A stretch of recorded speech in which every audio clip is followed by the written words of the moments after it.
Tak jako když chcete, aby ze semínka vyrostla kytička a rozkvetla vám, nebo abyste si na čerstvých jahodách pochutnali, musíte se o ně starat, zalévat je, plevel vytrhávat, starat se, aby měli dostatek sluníčka a podobně. A tak je to se vztahy.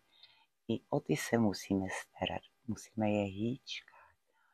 A není to jenom o to umět poděkovat, poprosit, ale i o to zeptat se, zdali někdo něco nepotřebuje, zdali nemůžete pomoci.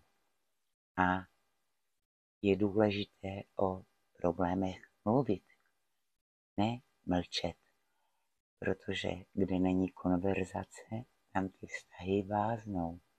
A věřte mi, že je to velmi důležité. Na vztazích strašně moc záleží.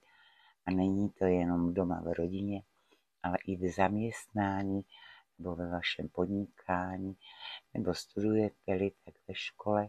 Vždy jsou vztahy důležité. Zamyslete se nad